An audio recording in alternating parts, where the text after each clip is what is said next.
उत्तर प्रदेश के सुल्तानपुर में आज गुरुवार सुबह तड़के हुई मुठभेड़ में 1 लाख का इनामी बदमाश मारा गया बदमाश मंगेश यादव सराफा व्यवसायी की दुकान पर हुई लूट में वांछित था, जिसके ऊपर यूपी पुलिस ने 1 लाख रुपए का इनाम घोषित कर रखा था। दरअसल बीते 28 अगस्त को सुल्तानपुर शहर के ठठेरी बाजार में भारत जिस सराफा की दुकान पर डकैती पड़ती है और बदमाश चंद मिनट के अंदर करोड़ों की लूट को अंजाम देते हैं और आरोपी उस लूट की वारदात के बाद से फरार हो जाते हैं। आज सुबह एसटीएफ के पुलिस उपाधीक्षक डीके शाही अपनी टीम के साथ उन्हीं बदमाशों की तलाश में थे जिन्हें सूचना मिलती है। इसी दौरान कोतवाली देहात अंतर्गत पुरैना में उनके आरोपियों से मुठभेड़ होती है। इस मुठभेड़ में जहां एक आरोपी भाग निकलता है तो वहीं दूसरे आरोपी को गोली लग जाती है। इसके बाद उसे प्राथमिक उपचार के लिए अस्पताल ले जाया जाता है, लेकिन वहां पर उसकी मौत हो जाती है। लेकिन अब इस एनकाउंटर के बाद सपा प्रमुख अखिलेश यादव ने इस पर कई बड़े सवाल खड़े कर दिए। सवाल ये कि क्या आरोपी सत्ता पक्ष के करीबी थे? सवाल ये कि क्या एसटीएफ का ये एनकाउंटर फर्जी था?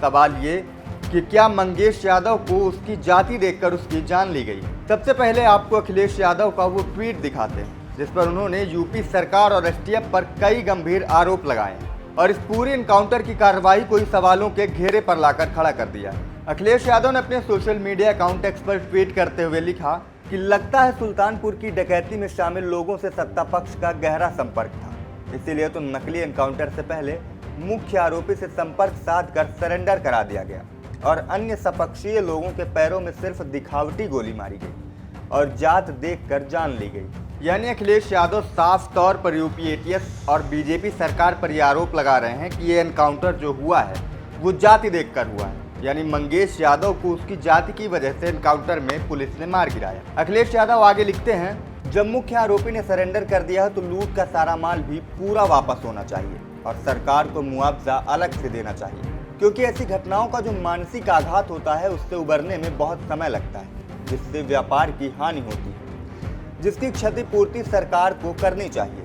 नकली एनकाउंटर रक्षक को भक्षक बना देते हैं। समाधान नकली एनकाउंटर नहीं, असली कानून व्यवस्था है। भाजपा राज अपराधियों का अमृतकाल है। जब तक जनता का दबाव व आक्रोश चरम सीमा पर नहीं पहुंच जाता है तब तक लूट में हिस्सेदारी का काम चलता रहता है और जब लगता है कि जनता घेर लेगी तो नकली एनकाउंटर का ऊपरी मरहम लगाने का दिखावा होता है। जनता सब समझती है कि कैसे कुछ लोगों को बचाया जाता है और कैसे लोगों को फंसाया जाता है। घोर निंदनीय। अखिलेश यादव ने इस अपने लंबे चौड़े ट्वीट पर जो मुख्य बातें रखी, जहां पर उनका जो मेन फोकस है वो इस बात पर है कि मंगेश यादव का एनकाउंटर उसकी जाति देखकर हुआ, ये एनकाउंटर फर्जी था और भाजपा सरकार कुछ चुनिंदा लोगों पर ही कार्रवाइयां कर रही है। हालांकि अखिलेश यादव ने ऐसा पहली बार नहीं किया है, पहले भी कुछ मामले आए थे जिन पर उन्होंने अपराधियों के डीएनए टेस्ट और अपराधी के नार्को टेस्ट की मांग की थी।